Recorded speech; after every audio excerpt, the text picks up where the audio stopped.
ಬಹಳ ಕಾಲದ ಹಿಂದೆ ಒಬ್ಬ ನಿವೃತ್ತ ಬ್ರಿಟಿಷ್ ಅಧಿಕಾರಿ ಇದ್ದ. ಅವನನ್ನು ಎಲ್ಲ ಕಲೆಕ್ಟರ್ ಸಾಹೇಬ ಎಂದು ಕರೆಯುತ್ತಿದ್ದರು. ಗುತ್ತೇರಾಯನ್ ಪರ್ವತಗಳ ತಪ್ಪಲಿನಲ್ಲಿ ಸುಮಾರು 300 ಎಕರೆ ಕಾಡನ್ನು ಆತ ಆಗಿನ ಕಾಲದಲ್ಲಿ ಮಂಜೂರು ಮಾಡಿಸಿಕೊಂಡು ಅಲ್ಲಿ ದೊಡ್ಡ ದೊಡ್ಡ ಸೈಜು ಗಲ್ಲುಗಳಿಂದ ಒಂದು ಭಾರೀ ಬಂಗಲೆ ಕಟ್ಟಿಸಿಕೊಂಡಿದ್ದ. ನೋಡುವುದಕ್ಕೆ ಅದು ಹೆಚ್ಚು ಕಡಿಮೆ ಹಳೆಯ ಕಾಲದ ಕೋಟೆ ಕೊತ್ತಲಗಳನ್ನು ನೆನಪಿಗೆ ತರುತ್ತಿತ್ತು. ಈತನಿಗೆ ಕಾಡನ್ನು ಕಂಡರೆ ಪ್ರಾಣ. ತುಂಬಾ ಕಷ್ಟಪಟ್ಟು ಅನೇಕಾನೇಕ ಕೆಲಸಗಾರರುಗಳನ್ನು ನೇಮಿಸಿಕೊಂಡು ಆ ಕಾಡಿನ ಲಂಟಾನ ಮತ್ತು ಇತರೆ ಕಳೆಗಳನ್ನೆಲ್ಲ ಕಿತ್ತು ಅದನ್ನು ಸುಸ್ಥಿತಿಯಲ್ಲಿ ಇಟ್ಟಿದ್ದ. ಲಂಟಾನ ಆಗತಾನೇ ಭಾರತದ ಕಾಡುಗಳನ್ನು ಹೇಗೋ ಆಕಸ್ಮಿಕವಾಗಿ ಪ್ರವೇಶಿಸಿತ್ತು. ಸಾವಿರಾರು ಎಕರೆ ಮನ್ನಾ ಜಂಗ್ಲಿಗಳನ್ನೆಲ್ಲ ಆಕ್ರಮಿಸಿಕೊಳ್ಳತೊಡಗಿತ್ತು. ಸರ್ಕಾರ ಈ ಸಸ್ಯವನ್ನು ಕಾಡಿನಿಂದ ನಿರ್ಮೂಲ ಮಾಡಲು ಬಗೆ ಬಗೆಯ ವಿಷಗಳನ್ನು ಇವುಗಳ ಮೇಲೆ ಸಿಂಪಡಿಸುವ ಪ್ರಯತ್ನ ಮಾಡುತ್ತಿತ್ತು. ಜೊತೆಗೆ ಇದನ್ನು ತಿಂದು ಬದುಕುವ ಕ್ರಿಮಿಕೀಟಗಳನ್ನು ತಂದುಬಿಟ್ಟಿದ್ದರು. ಆದರೆ ಲಂಟಾನದ ಆಕ್ರಮಣಕ್ಕೆ ಇದಾವುದೂ ಅಡ್ಡಿಯಾಗಲಿಲ್ಲ. ಬೇಸಿಗೆಯಲ್ಲಿ ಇವು ಒಣಗಿ ನಿಂತಾಗ ಬೆಂಕಿ ತಾಗಿ ಇವು ಹೊತ್ತಿ ಉರಿದರೂ ಅನಂತರ ಮಳೆ ಬಂದ ಮೇಲೆ ಮತ್ತೆ ತಾನಾಗಿ ಬೆಳೆಯುತ್ತಿದ್ದವು. ಈ ಬ್ರಿಟಿಷ್ ಕಲೆಕ್ಟರು ತನ್ನ ಮನೆಗೆ ಜಂಗಲ್ ಬಂಗಲೆ ಎಂದು ಹೆಸರಿಟ್ಟಿದ್ದ. ಅವನ ಕಾಡಿನ ಹೆಸರು ಬೆಟ್ಟಮಂಗಲಂ ಎಸ್ಟೇಟ್ ಎಂದು. ಅವನು ಕೊನೆಗೆ ಇದನ್ನು ಒಬ್ಬ ಆಂಗ್ಲೋ ಇಂಡಿಯನ್ನಿಗೆ ಮಾರಿ ಇಂಗ್ಲೆಂಡಿಗೆ ಹೋದ. ಆ ಆಂಗ್ಲೋ ಇಂಡಿಯನ್ ಕಾಡನ್ನು ಅಲಕ್ಷಿಸಿದ. ಮತ್ತೆ ಕಾಡಿನಲ್ಲಿ ಲಂಟಾನದ ಪೊದೆಗಳು ಬೆಳೆಯತೊಡಗಿ ಹುಲ್ಲು ಕಡಿಮೆಯಾಯಿತು. ಸದಾ ಆ ಕಾಡಿನಲ್ಲಿದ್ದಿದ್ದ ಜಿಂಕೆಗಳು, ಕಾಡುಕೋಣ ಮುಂತಾದವು ಕಡಿಮೆಯಾದವು. ಅಲ್ಲಿ ಸೇರಿಕೊಂಡಿದ್ದ ಹುಲಿ ಚಿರತೆಗಳಿಗೆ ಆಹಾರ ದೊರೆಯುವುದು ದುಸ್ತರವಾಯಿತು. ಆ ಆಂಗ್ಲೋ ಇಂಡಿಯನ್ ತೀರಿಕೊಂಡ ನಂತರ ಆ ಕಾಡಿಗೂ ಬಂಗಲೆಗೂ ವಾರಸುದಾರರಿಲ್ಲದೆ ಆ ಜಾಗ ಪಾಳು ಬಿತ್ತು. ನಿಧಾನವಾಗಿ ಆ ಜಂಗಲ್ ಬಂಗಲೆ ಒಂದು ಕಡೆಯಿಂದ ಕುಸಿಯತೊಡಗಿತು. ಬೆಳದಿಂಗಳ ರಾತ್ರಿಗಳಲ್ಲಿ ಪಕ್ಕದ ಹಳ್ಳಿಯವರು ಎತ್ತಿನ ಗಾಡಿಗಳಲ್ಲಿ ಬಂದು ಆ ಬಂಗಲೆಯ ಮರಮುಟ್ಟುಗಳನ್ನು, ಬಾಗಿಲುವಾಡಗಳನ್ನು ಕಿತ್ತು ಒಯ್ದರು. ಅನಂತರ ತಮ್ಮ ಮನೆಗಳನ್ನು ಕಟ್ಟಿಕೊಳ್ಳಲು ಆ ಬಂಗಲೆಯ ಕಲ್ಲುಗಳನ್ನೆಲ್ಲ ಒಂದೊಂದಾಗಿ ಕಿತ್ತು ಗಾಡಿಗಳಲ್ಲಿ ತುಂಬಿಕೊಂಡು ಸಾಗಿಸಿದರು. ಈ ವೇಳೆಗಾಗಲೇ ಬೆಟ್ಟಮಂಗಲ ಕಾಡಿನ ಜಿಂಕೆಗಳು, ಕಾಡೆಮ್ಮೆಗಳು ಮಾಯವಾಗಿದ್ದವು ಮತ್ತು ಅವುಗಳನ್ನು ಅವಲಂಬಿಸಿ ಬದುಕಿದ್ದ ಹುಲಿ, ಚಿರತೆಗಳು ಆ ಕಾಡಿನಲ್ಲಿ ಜಾಗ ಖಾಲಿ ಮಾಡಿದ್ದವು. ಲಂಟಾನದ ನಿಬಿಡ ಪೊದೆಗಳು ಒಳ್ಳೆಯ ರಕ್ಷಣೆ ಕೊಡುತ್ತಿದ್ದುದರಿಂದ ಕಾಡುಕೋಳಿಗಳು ಮತ್ತು ಚಿಟ್ಟುಕೋಳಿಗಳು, ಗೌಜುಗನ ಹಕ್ಕಿಗಳು ಅಲ್ಲಿ ವೃದ್ಧಿಯಾಗಿದ್ದವು. ಇವುಗಳನ್ನು ಬಿಟ್ಟರೆ ಅಲ್ಲಿ ಇನ್ಯಾವ ಕಾಡುಮೃಗಗಳೂ ಇರಲಿಲ್ಲ. ಆದರೂ ಆಗೀಗ ಒಂದೊಂದು ಹುಲಿಯೋ, ಚಿರತೆಯೋ, ಜಿಂಕೆ ಅಥವಾ ಕಾಡುಕುರಿ ಸಿಗಬಹುದೆಂಬ ನಿರೀಕ್ಷೆಯಲ್ಲಿ ಬಂದು ಸೇರಿಕೊಂಡಿರುತ್ತಿತ್ತಷ್ಟೆ. ಆ ಎಸ್ಟೇಟಿಗೆ ಸಮೀಪದಲ್ಲಿ ಅಯ್ಯರೆ ಎನ್ನುವ ಒಂದು ಹಳ್ಳಿಯಿತ್ತು.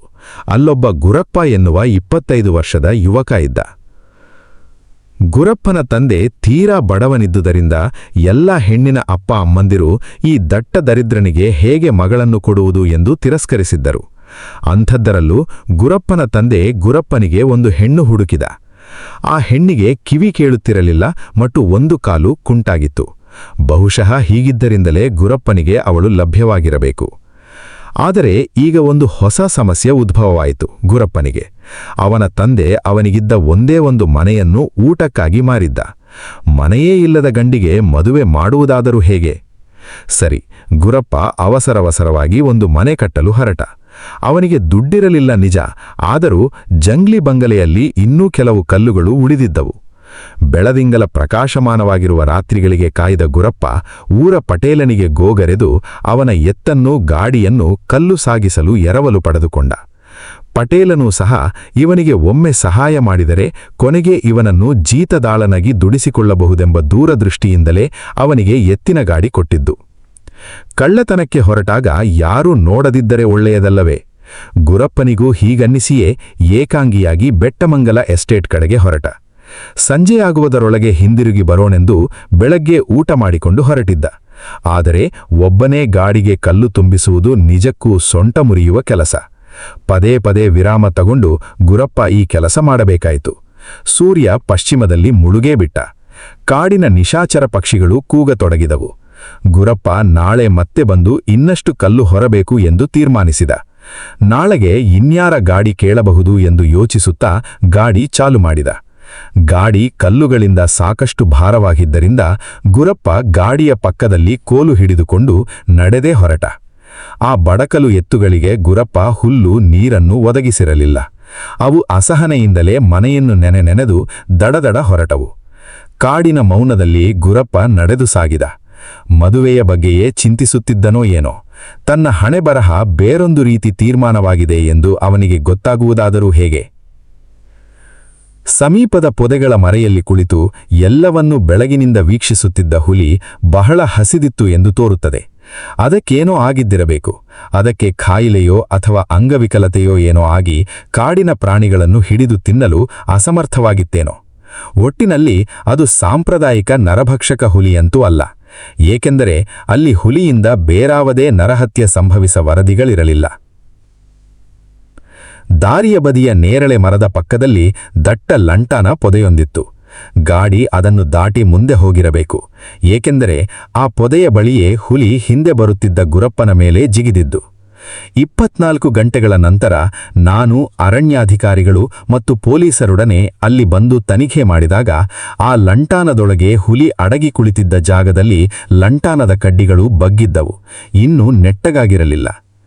ಬಹುಶಃ ಗುರಪ್ಪನಿಗೆ ಏನು ನಡೆಯಿತು ಎಂದು ಗೊತ್ತಾಗಿಲ್ಲವೆಂದು ತೋರುತ್ತದೆ. ಹುಲಿ ಇವನನ್ನು ಕಚ್ಚಿ ಹಿಡಿದ ನಂತರವೇ ಇವನು ಒದ್ದಾಡಿ ಕೂಗಿಕೊಂಡಿರಬೇಕು. ಇವನ ಗಲಭೆಗೆ ಗಾಬರಿ ಬಿದ್ದ ಎತ್ತುಗಳು ತೂಕ ತುಂಬಿದ್ದ ಗಾಡಿಯನ್ನು ಎಳೆದುಕೊಂಡು ಪ್ರಾಣದ ಹಂಗು ತೊರೆದು ಓಡತೊಡಗಿದವು. ಆದರೆ ಬಹಳ ದೂರ ಓಡಲಾಗಿಲ್ಲ.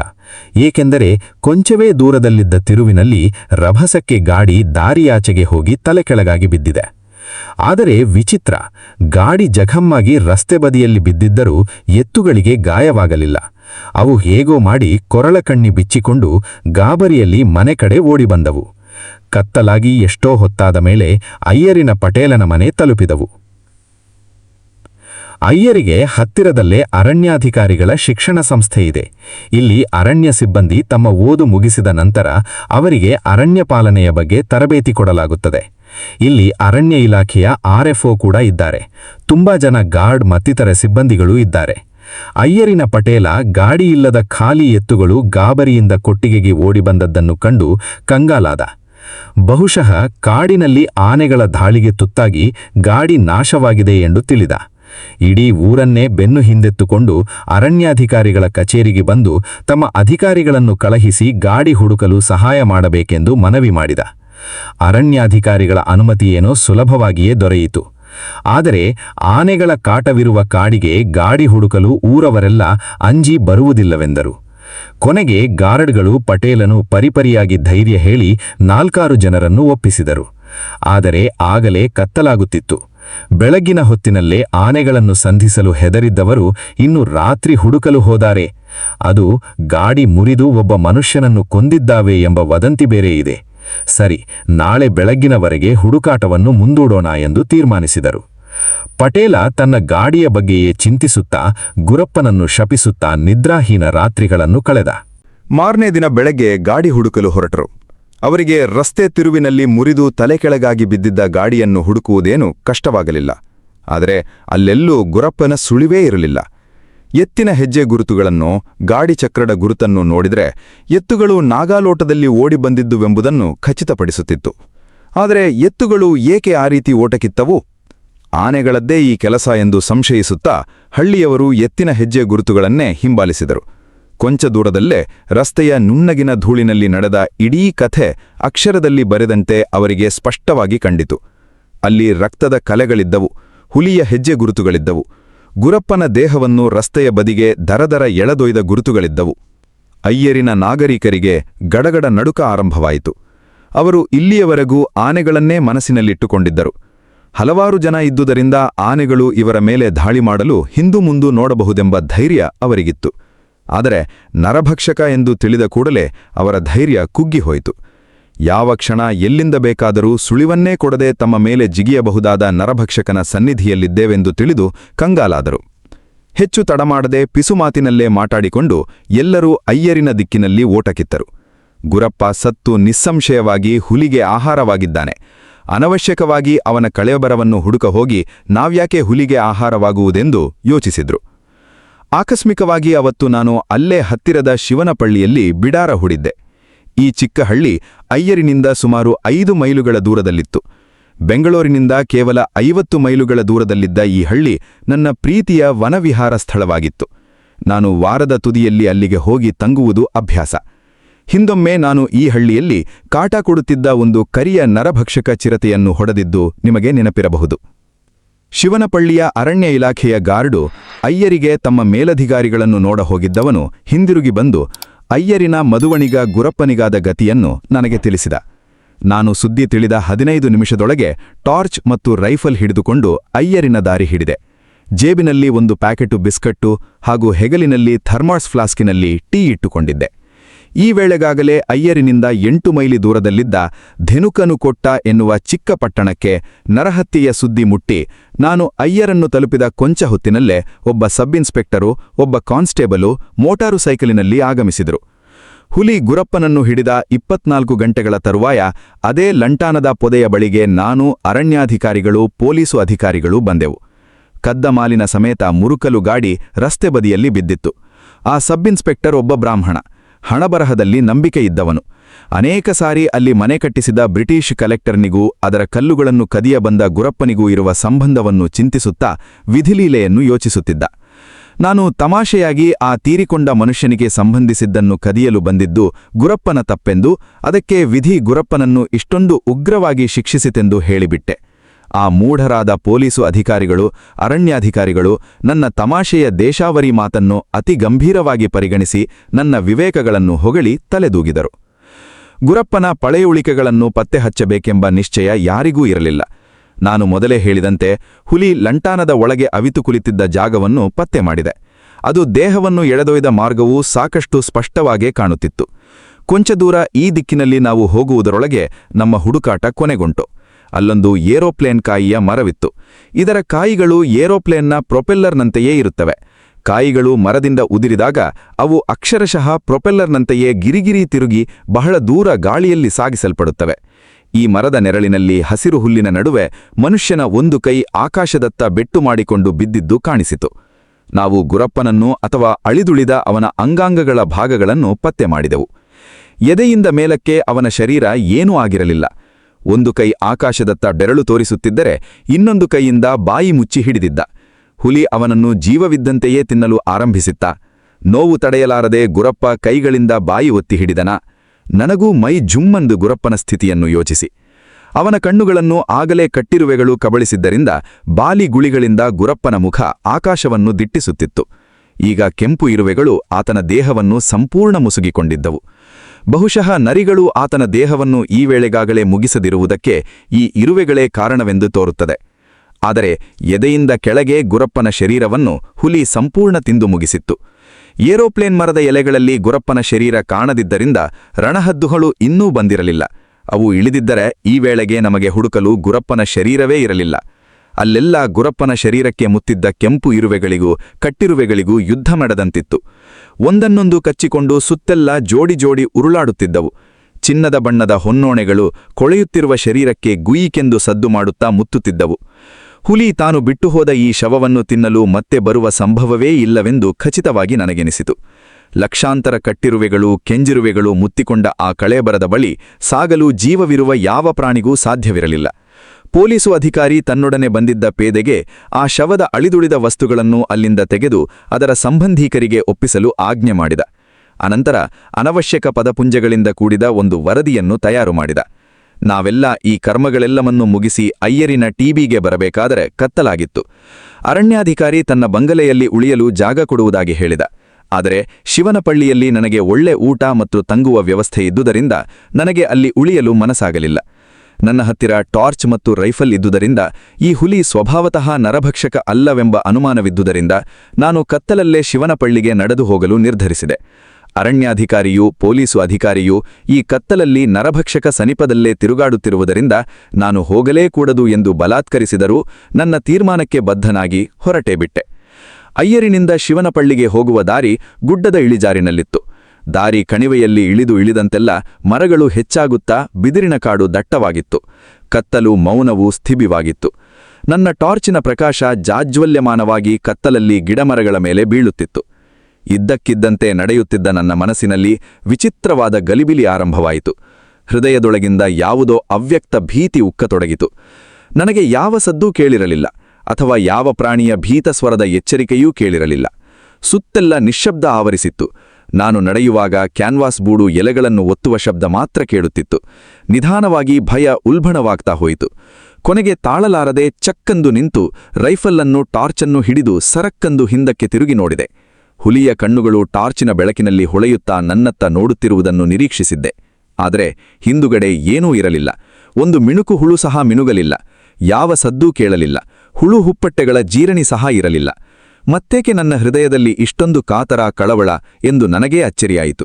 ಇದ್ದಕ್ಕಿದ್ದಂತೆ ನನಗೆ ನಾನೇಕೆ ಅಷ್ಟೊಂದು ಭಯಭೀತನಾಗಿದ್ದೇನೆಂದು ಹೊಳೆಯಿತು. ಅಲ್ಲಿ ಏನೇನು ನಡೆಯುತ್ತೆಂದು ನೋಡಲು ಇನ್ನೊಂದು ಸಜೀವ ಜಂತೂ ಇರಲಿಲ್ಲ. ಏನೇನು ಮಾಡಿದರೂ ಯಾರ ಸಹಾಯ ಹಸ್ತವೂ ಲಭ್ಯವಿರಲಿಲ್ಲ. ಹುಲಿ ನನಗೆ ಕಂಡಿರಲಿಲ್ಲ, ಅಥವಾ ಅದು ನಡೆದಾಡುವ ಸದ್ದೂ ಕೇಳಿರಲಿಲ್ಲ. ಆದರೆ ನನ್ನ ಯಾವುದೋ ಆರನೆಯ ಇಂದ್ರಿಯವೊಂದು ಹುಲಿ ಖಚಿತವಾಗಿ ಅಲ್ಲಿರುವುದನ್ನು ಮತ್ತು ಕೊಂಚ ದೂರದಿಂದ ಸದ್ದಿಲ್ಲದೆ ನನ್ನನ್ನು ಹಿಂಬಾಲಿಸುತ್ತಿದೆ ಎನ್ನುವುದನ್ನು ಸ್ಪಷ್ಟವಾಗಿ ಹೇಳತೊಡಗಿತು. ಕಾಡಿನಲ್ಲಿ ಪ್ರಾಣಾಂತಿಕ ಪರಿಸ್ಥಿತಿಯಲ್ಲಿ ಮನುಷ್ಯನ ಪ್ರತಿಕ್ರಿಯೆಗಳು ಎರಡು ರೀತಿಯಲ್ಲಿ ವರ್ತಿಸುತ್ತವೆ. ಗೀಳಿಡುತ್ತ ಕಾಡಾನೆಯೊಂದು ನಿಮ್ಮತ್ತ ನುಗ್ಗುವಾಗ, ಅಥವಾ ಘರ್ಜಿಸುತ್ತ ಹುಲಿಯಾಗಲಿ ಚಿರತೆಯಾಗಲಿ ನಿಮ್ಮ ಕಡೆಗೆ ಚಿಮ್ಮುವಾಗ ಇದ್ದಕ್ಕಿದ್ದಂತೆ ಧೈರ್ಯ ಉಡುಗಿ ನಿಮ್ಮ ಕಾಲುಗಳು ತಂತಾನೇ ಓಡತೊಡಗುತ್ತವೆ. ಅಥವಾ ಕಾಲುಗಳು ನಿರ್ಬಲವಾಗಿ ನಿಂತಲ್ಲಿಂದ ಎತ್ತಿಡಲಾರದೆ ಭೂಮಿಗೆ ಬೇರು ಬಿಟ್ಟಂತೆ ಸ್ಥಗಿತವಾಗಿ ನಿಂತುಬಿಡುತ್ತವೆ.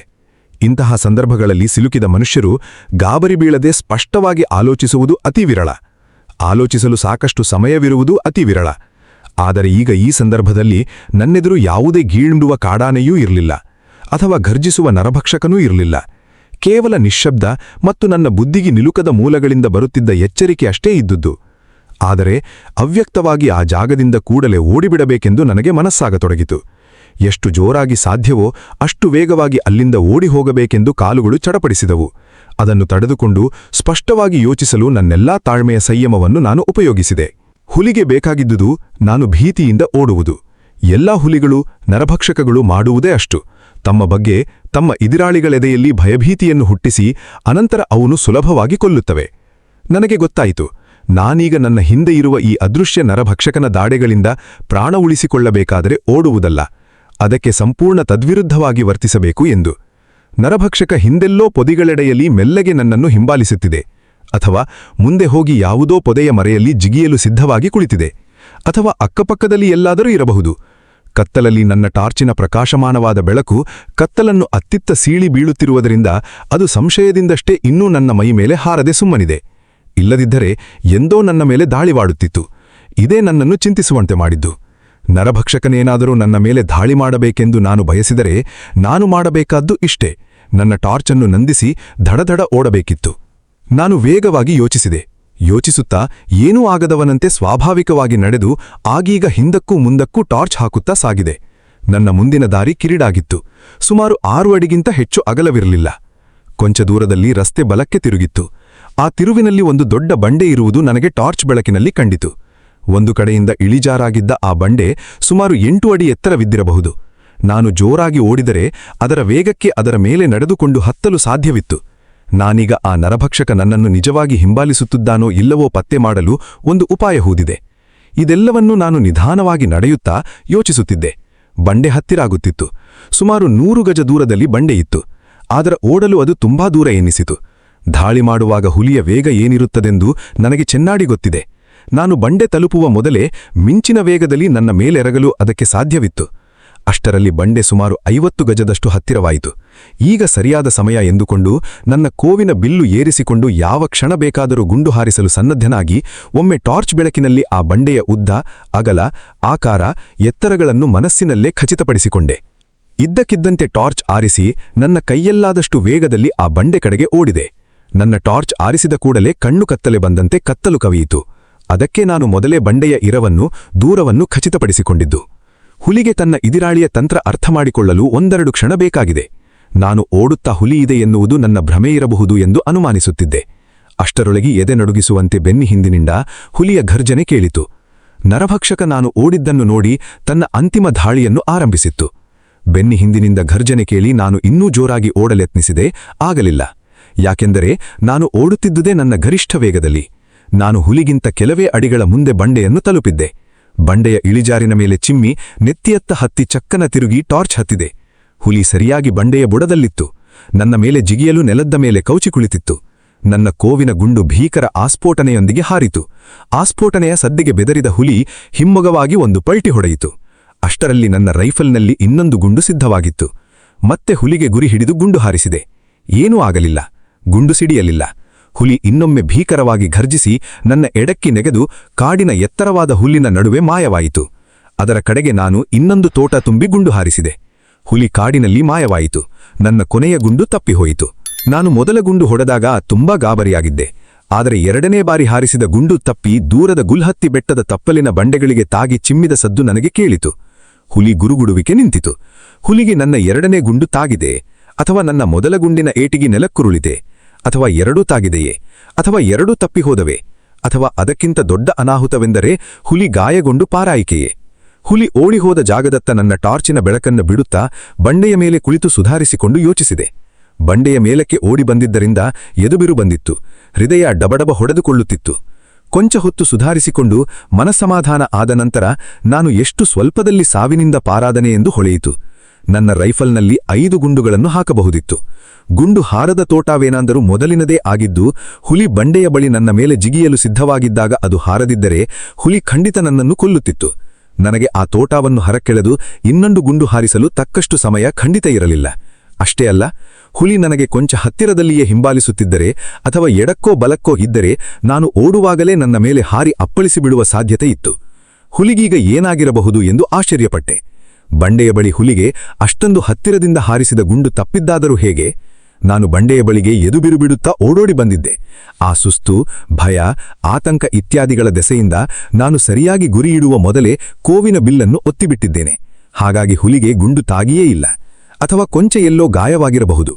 ಈ ಕತ್ತಲಲ್ಲಿ ಈಗ ಹುಲಿಯನ್ನು ಹಿಂಬಾಲಿಸಿ ಹೊಡೆಯುವುದು ಅಸಾಧ್ಯವೇ ಸರಿ. ಅದಕ್ಕೆ ಗುಂಡು ತಾಗಿಲ್ಲದಿದ್ದರೆ ಗುಂಡಿನ ಶಬ್ದದಿಂದ ಹೆದರಿ ಅದು ಈಗ ಸಾಕಷ್ಟು ದೂರಕ್ಕೆ ಪರಾರಿಯಾಗಿರುತ್ತದೆ. ಗಾಯಗೊಂಡಿದ್ದರೆ ಅದು ಖಂಡಿತ ನನ್ನ ಬೆನ್ನು ಹತ್ತಿ ಹಿಂಬಾಲಿಸುವ ಧೈರ್ಯ ಮಾಡಲಾರದು. ಹಾಗಿದ್ದರೆ ನಾನು ಶಿವನಪಲ್ಲಿಗೆ ಈಗ ಕ್ಷೇಮವಾಗಿ ನಡೆದು ಹೋಗಲು ಅಭ್ಯಂತರವಿಲ್ಲ. ಕೊಂಚ ಹೊತ್ತು ಇದೆಲ್ಲವನ್ನು ಯೋಚಿಸಿದ ನಂತರ ಶಿವನಪಲ್ಲಿಗೆ ಹೋಗಿ ಅನಂತರ ನಾಳೆ ಬೆಳಗ್ಗೆ ಹುಲಿಯ ಜಾಡು ಹಿಡಿಯುವುದೆಂದು ಯೋಚಿಸಿದೆ. ಯಾವುದೇ ತೊಂದರೆಯೂ ಇಲ್ಲದೆ ನಾನು ಶಿವನಪಲ್ಲಿ ತಲುಪಿದೆ.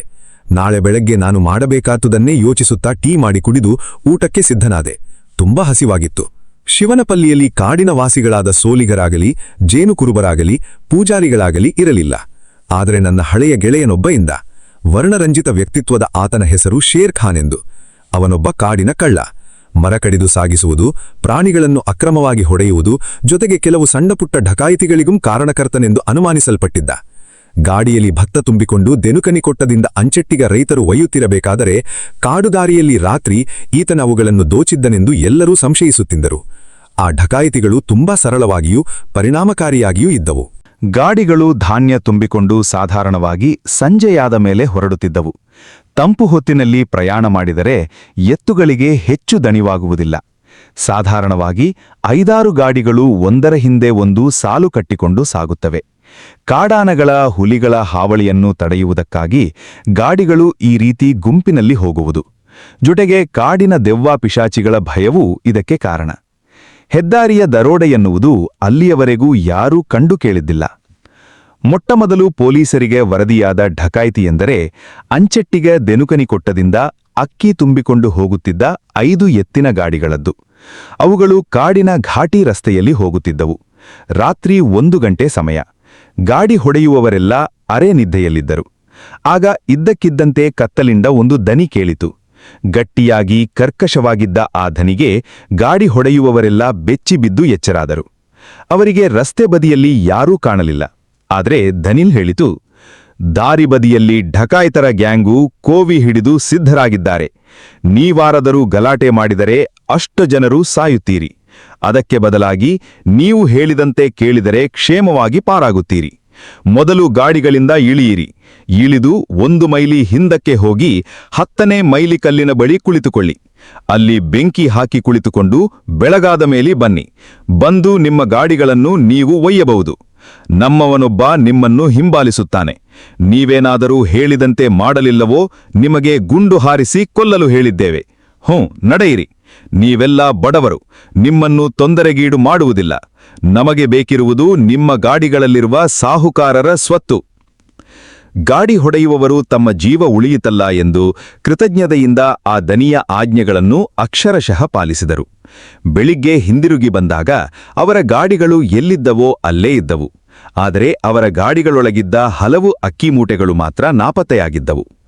ಢಕಾಯಿತರ ಗ್ಯಾಂಗು ಗಾಡಿಗಳಲ್ಲಿದ್ದುದನ್ನೆಲ್ಲ ಸಾಗಿಸುವಷ್ಟು ದೊಡ್ಡದಿರಲಿಲ್ಲವೆಂದು ಕಾಣುತ್ತದೆ.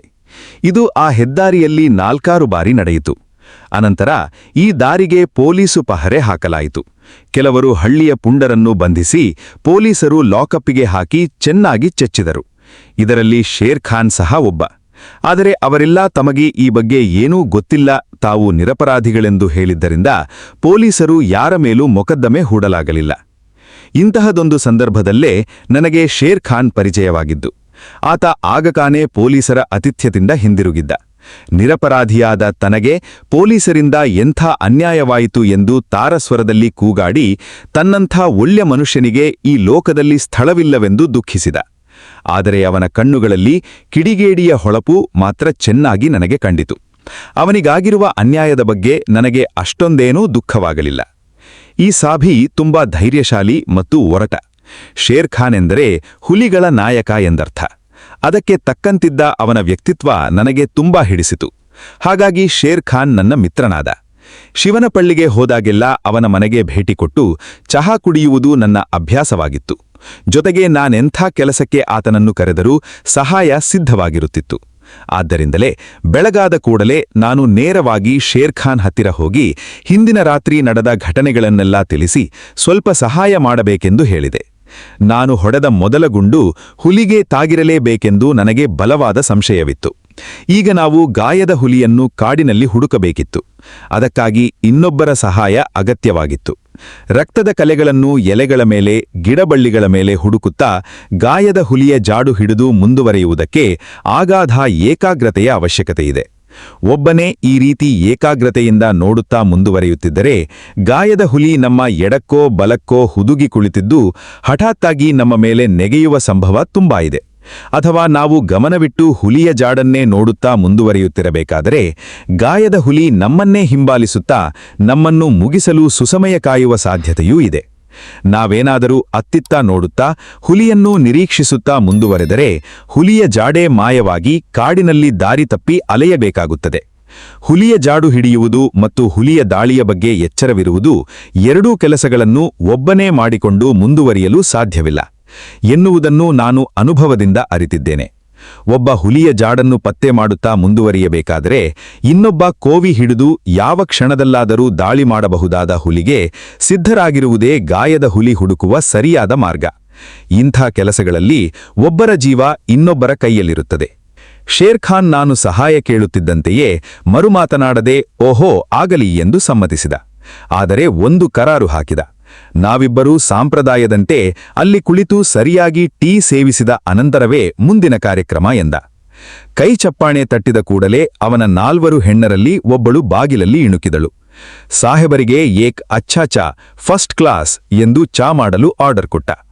ಆತ ಮುಸಲ್ಮಾನನಾದ್ದರಿಂದ 4 ಹೆಂಡರನ್ನು ಮದುವೆಯಾಗಲು ಆತನಿಗೆ ಸಮ್ಮತಿಯಿತ್ತು. ಒಬ್ಬಳಿಗೆ ಮಕ್ಕಳಾಗಲಿಲ್ಲವೆಂದು ಮಗುಂದೊಬ್ಬಳನ್ನು, ಹೀಗೆ 4ರನ್ನು ಕಟ್ಟಿಕೊಂಡಿದ್ದ.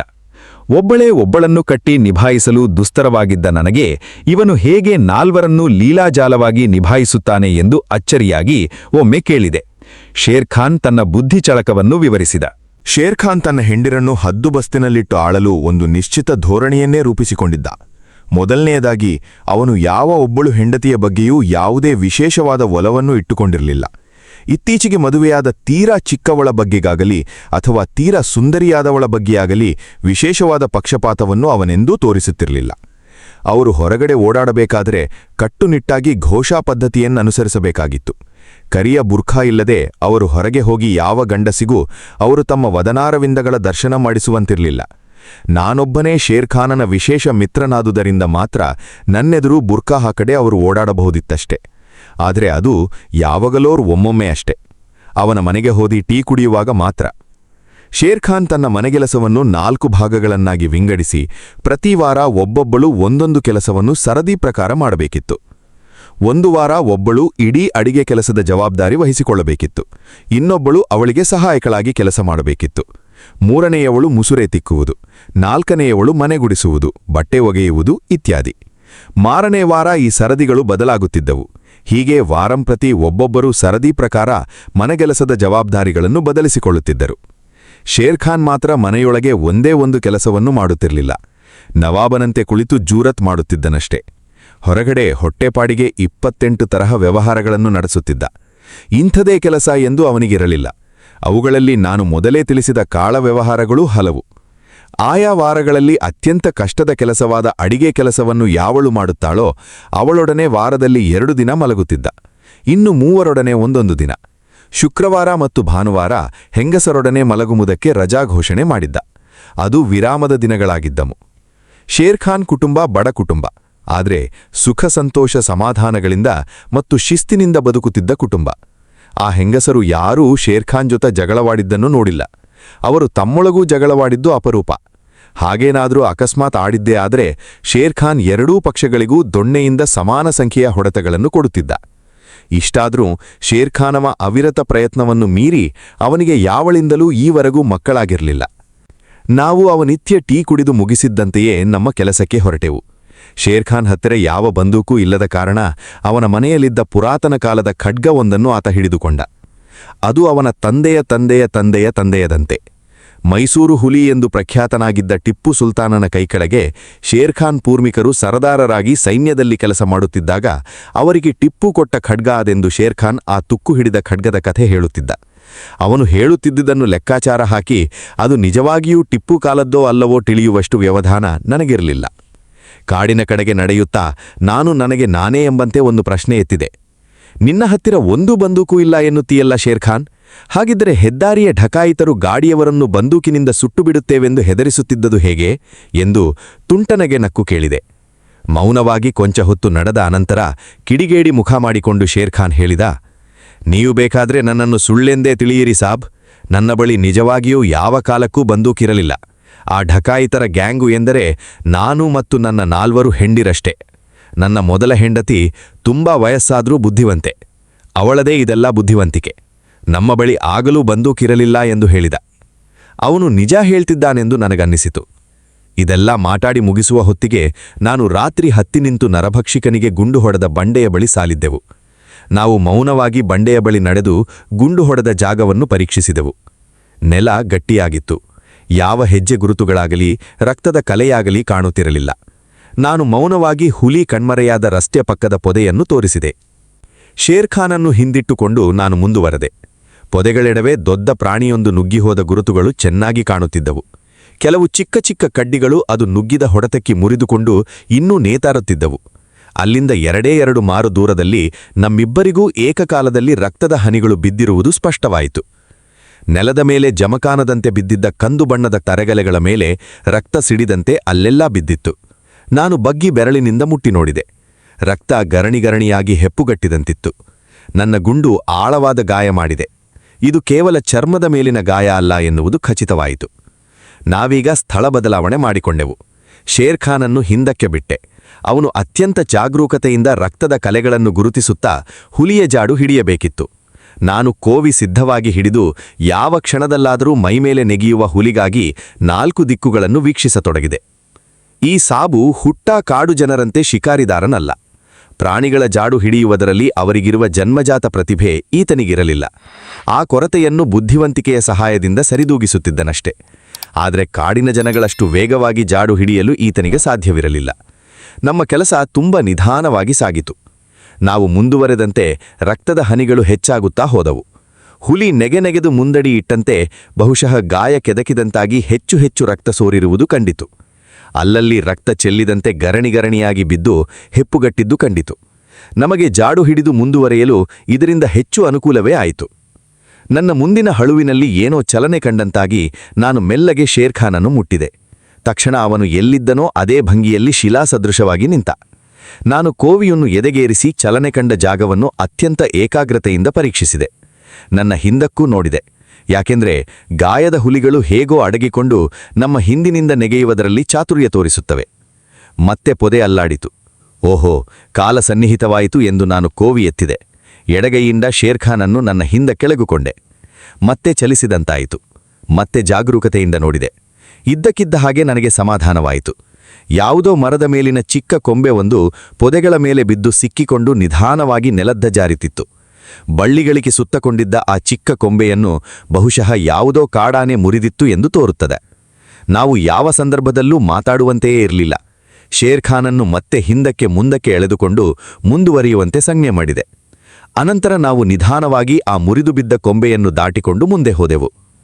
ಕೊಂಚ ಮುಂದೆ ಹೋಗುತ್ತಿದ್ದಂತೆಯೇ ರಕ್ತ ಅಲ್ಲಿ ನೆಲದ ಮೇಲೆಲ್ಲ ಎರಚಿದಂತೆ ಚೆಲ್ಲಿ ಬಿದ್ದಿದ್ದನ್ನು ನೋಡಿದೆವು.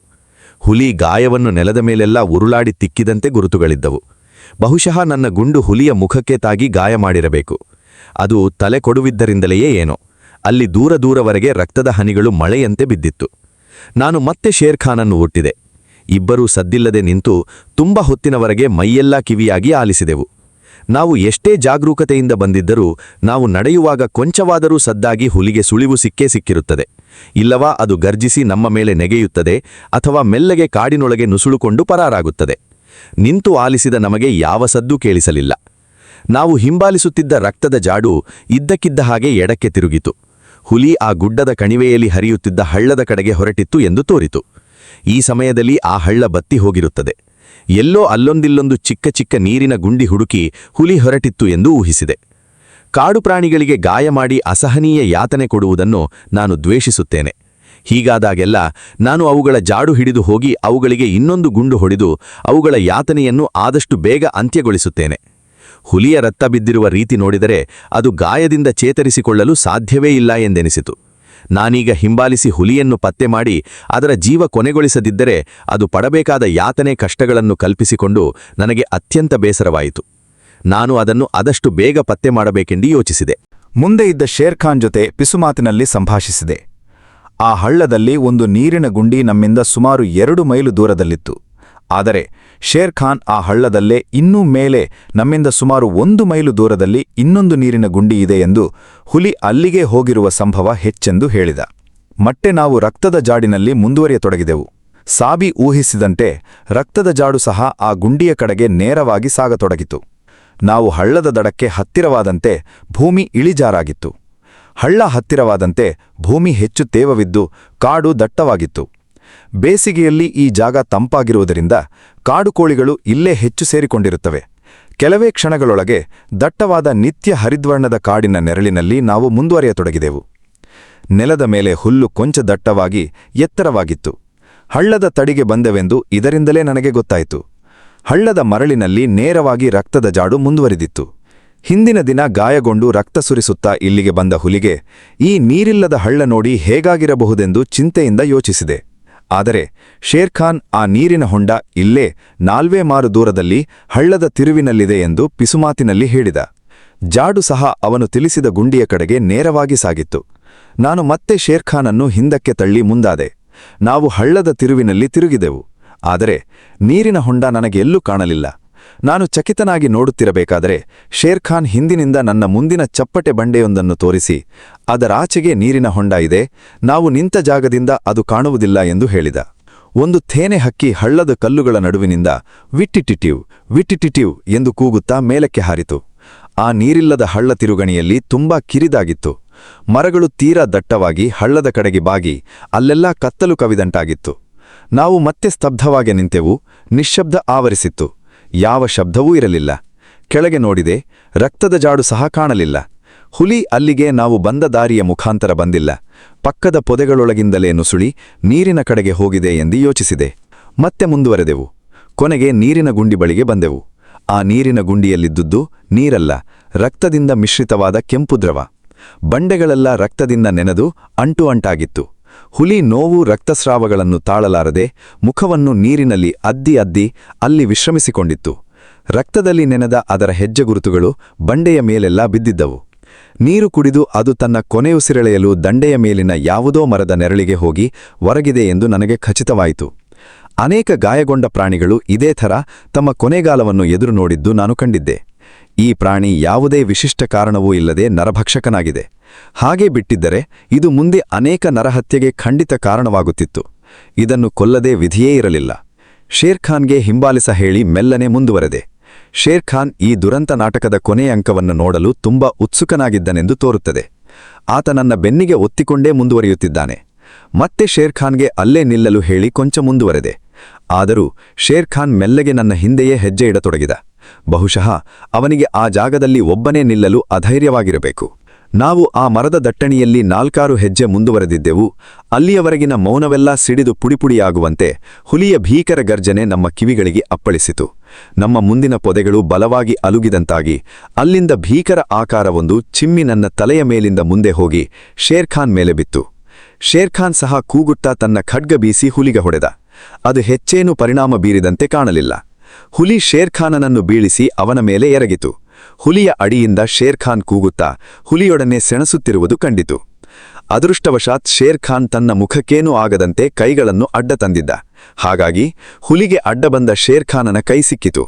ನಾನು ಮುಂದಕ್ಕೆ ಬಾಗಿ ಗುಂಡು ಶೇರ್ ಖಾನನಿಗೆ ತಾಗದಂತೆ ಗುರಿ ಹಿಡಿದು ಹುಲಿಯ ಕುತ್ತಿಗೆಯತ್ತ ಹಾರಿಸಿದೆ. ಹುಲಿಯ ಅಡಿಯಿಂದ ತಪ್ಪಿಸಿಕೊಂಡು ಶೇರ್ ಖಾನ್ ಈಚೆ ಬರುತ್ತಿರಬೇಕಾದರೆ ಹುಲಿಗೆ ಇನ್ನೊಂದು ಗುಂಡು ಹಾರಿಸಿದೆ. ಶೇರ್ ಖಾನ್ ಸಾಯುವ ಪ್ರಾಣಿಯ ಉಗುರುಗಳಿಗೆ ಹೆದರಿ ದೂರ ನೆಗೆದು ನಿಂತ. ಅಷ್ಟರಲ್ಲಿ ಆ ರುದ್ರನಾಟಕದ ಕೊನೆ ಅಂಕ ಮುಗಿದಿತ್ತು. ಶೇರ್ ಖಾನನಿಗೆ ಹೆಚ್ಚೇನೂ ಗಾಯಗಳಾಗದೆ ಪಾರಾದದ್ದು ವಿಚಿತ್ರ. 1-2 ಕಡೆ ಪರಚಿದ ಗಾಯಗಳಾಗಿತ್ತಷ್ಟೇ. ನಾನು ಹಿಂದಿನ ದಿನ ಹೊಡೆದ ಗುಂಡು ಆ ಹುಲಿಯ ಮೇಲ್ದವಡೆಯ ಮೂಳೆಯನ್ನೇ ಪುಡಿಪುಡಿ ಮಾಡಿ ಇಡೀ ಮೇಲ್ಭಾಗ ಚರ್ಮಕ್ಕೆ ಅಂಟಿಕೊಂಡು ಜೋಲಾತುತ್ತಿತ್ತು. ಹಾಗಾಗಿಯೇ ಶೇರ್ ಖಾನನನ್ನು ಕೊಲ್ಲಲು ಅದಕ್ಕೆ ಸಾಧ್ಯವಾಗಲಿಲ್ಲವೆಂದು ಕಾಣುತ್ತದೆ. ಆ ಗಾಯದಿಂದ ಹುಲಿ ಚೇತರಿಸಿಕೊಂಡು ಬದುಕಲು ಸಾಧ್ಯವೇ ಇರಲಿಲ್ಲ. ನನ್ನ ಹಿಂದೆ ನಿಂತಿದ್ದ ಶೇರ್ ಖಾನ್ ಬೀಸಿದ ಖಡ್ಗಕ್ಕೆ ಹುಲಿ ಅಡ್ಡವಾಗದಿದ್ದರೆ ಅದು ನೇರವಾಗಿ ನನ್ನ ಕುತ್ತಿಗೆಯನ್ನೇ ಹಾರಿಸುತ್ತಿತ್ತೆನ್ನುವುದರಲ್ಲಿ ಅನುಮಾನವಿರಲಿಲ್ಲ.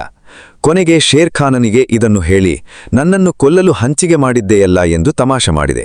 ಅದಕ್ಕೆ ಅವನು, ಹುಲಿ ಅವನ ಮೇಲಿದ್ದಾಗ ನಾನು ಹಾರಿಸಿದ ಗುಂಡು ಅವನ ಕಿವಿಗೆ ತಾಗಿಯೇ ಹೋಯಿಕೆಂದು ನಾನು ಅವನನ್ನು ಕೊಂದು ಮುಯ್ಯು ತೀರಿಸಿಕೊಳ್ಳಲು ಯೋಚಿಸಿದ್ದೆ ಎಂದು ಹಾಸ್ಯ ಮಾಡಿದ. ಈ ಸಾಹಸದ ಸ್ಮರಣಾರ್ಥವಾಗಿ ಆ ಹುಲಿಯ ಚರ್ಮ ತಾನೇ ಇಟ್ಟುಕೊಳ್ಳಲು ಕೇಳಿದ. ನಾನು ಆಗಲಿ ಎಂದು ಅವನಿಗೆ ಕೊಟ್ಟೆ. ಶೇರ್ ಖಾನ್ ಒಬ್ಬ ಧೈರ್ಯಶಾಲಿ, ಸ್ನೇಹಜೀವಿಯಾದ ಸಾಬಿ. ಎಲ್ಲಕ್ಕಿಂತ ಮಿಗಿಲಾಗಿ 4 ಹೆಂಡರನ್ನು ಅವನು ನಿಭಾಯಿಸುತ್ತಿರುವ ರೀತಿ ನನಗೆ ಹುಲಿಯ ಜೊತೆ ಅವನು ಸೆಣಸಿದ್ದಕ್ಕಿಂತ ಹೆಚ್ಚಿನ ಸಾಹಸವಾಗಿ ಕಾಣುತ್ತದೆ. ಅವನು ಅವನ ಹೆಂಡರು ಬಹುಕಾಲ ಬದುಕಲಿ.